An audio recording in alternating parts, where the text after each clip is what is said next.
Hey gang, merry, happy, what is it, Christmas, Kwanzaa, Hanukkah, whatever you celebrate, Valentine's Day, Easter. This will make this video relevant the entire year. I'm Jim. We're doing a special version of my Tech in a Minute. It's going to be more than a minute because I have some really cool Excel stuff. What happens this time of the year is everybody sends holiday cards. I'm not going to send you a holiday card. I want to send you a holiday bonus. What Excel can do for you. And we're actually going to talk about 3 things here. And we're going to lead you to my Patreon site, which I actually did some great webinars recently, but we'll get to that later. So we want to talk about web queries, how we pull data from a website into Excel. Then we're going to talk about some of the new dynamic array formulas, sort and filter, and how you can really manipulate that. Now I'm going to work with this right now because I'm sports fans. This is for the sports fans who are out there who want to pull, let's say, information from a website such as this one. Okay, I'm a hockey fan. Great. Hockey Reference. I can go here every morning and find out the standings, but what if I wanted it to dynamically update in Excel so I can pull information from here without a stitch of programming to be able to get that data to always be in Excel? That would be really cool, wouldn't it? Let's do it. First things first, let me get into a blank sheet in Excel, and I'm going to be in cell A1 right now. Now where I want to be is in the data menu. And in the data menu, I'm going to go to the far left. What used to be called Power Pivot, Pivot Queries, now is just part of the standard Excel tools, database tools. And we're going to go to Get Data, and just next to that is From Web. Makes sense, right? We want to pull something from a website. Great. Now what it's going to ask us is the URL. So I believe I have it in there already, hockeyreference.com. I'm going to click OK. What will happen is a link will be made to that site. And now it's going to tell us on the left side different things we can pull from there. So, for example, the Eastern standings. Great, that's what I want.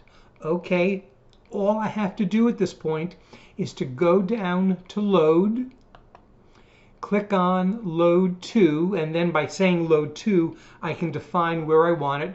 Let's say I want it in the existing worksheet right here, starting in cell A1. Fantastic. Hit OK. External, there it is. Oh my gosh. And this is now going to be updated on a regular basis. So every day when they update the standings, this comes here. Fantastic. That gives them the East. Now I can do the same thing for the West, but instead right now I've set up another worksheet that we're going to take that. But before we move there, just want to be clear what we just did.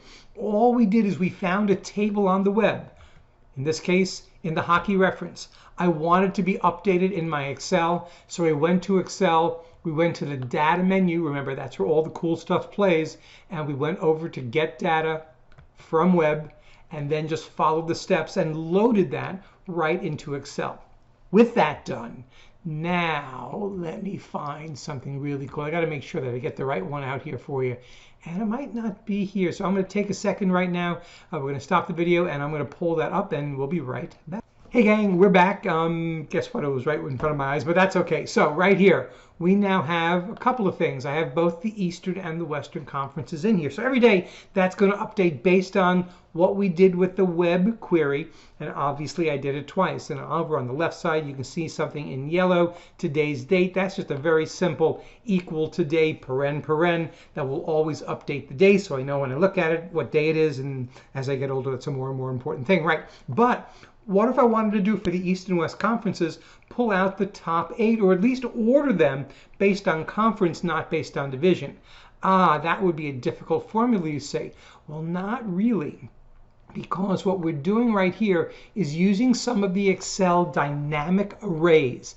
Now, I'm going to go over this really briefly now, but if you join the Patreon site, I have 2 webinars, each about 30-35 minutes, that talked about 25 really cool tools, including these 2. And we think, well, sort, filter, yeah, we know how to do that, but the game has changed. However, you need to be part of the Office 365, and I believe you still need to be an Office Insider. That I keep getting different information on that, which you can do free of charge. In fact, let's just do that right now. Okay, so where we're going to take you to is Account, from the area here, and you're going to see it says Office Insider. I just clicked on this button. This button then updated Excel. Now you have to have Office 365, but if you do, that Office Insider right there is going to give you the update to allow you to use the tools like what we're about to use right now. So we're talking about dynamic array. We have a single formula in cell A23 and a single formula in cell H23 that will take the data from these two tables and we'll put them in order. How we're going to do that is using both sort and filter. And again, more extended version of the explanation, go on to Patreon, you get some cool stuff there.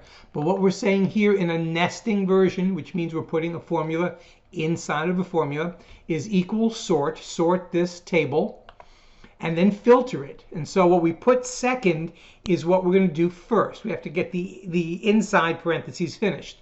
And it always tells us what we want to do. So as we move past that parentheses, the first thing it's asking for is the array. That's an Excel word for list. That's just where's your data. And what I've done here is I've put a name to the data. I've put East Stand as in East Standings, so I don't have to put in A1:F19. And then what I'm going to say is I'm going to include everything other than if the word Atlantic or the word metropolitan is in there. Let me show you.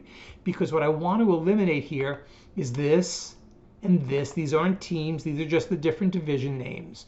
So what I'm doing here, and again, it's going to be a little bit of extra play. So when you go to the Patreon, you can see how to do the step-by-step.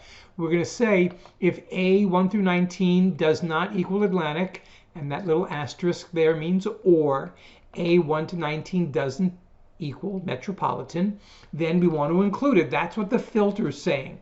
Once we close that out, we're now getting into our sort area, and the sort area has a couple of questions, or what they call arguments. The first thing is, where is the sort index? Well, it's the fifth column over, A, B, C, D, E. That would be their points. And then the last piece of information here, that -1, that means we want it in descending order. Seems like a lot, right? Let's break it down. We've done a couple of really cool things. Once we actually execute this, we get that. And remember, now these are all dynamic arrays. What does that mean? Well, in cell A24, we have sort of that shaded formula. It's spilling the data all the way down. We don't have to build this formula more than a single time for each of the two conferences. And now every day, when this data gets updated because of the web query we made, then at the bottom, our list of the top teams in point order is there. Pretty sweet, isn't that? So that's a merry, happy holiday to all of you. It's a little bit advanced, but I hope you really dig it. And if you have any issues with it, send me a note. If you want this particular worksheet, happy to send it to you. So just let me know. We do a lot of cool stuff over the year in different trainings. As I said, we did a few really killer Excel webinars in early December. And if you want those, access to them, I have them on the Patreon site. It's $5 a month. Come here. You get a lot of great curated information. Hope you enjoy your holidays. Oh, by the way, did I tell you about the album I'm releasing? Oh, yeah, you will find out about that too. Anyway, so I'm Jim Spellos. Thanks for being part of Minute Tech. Happy holidays. Maybe we'll do another video before the end of the year. If not, see you in, and it sounds weird, 2020. Ciao, guys.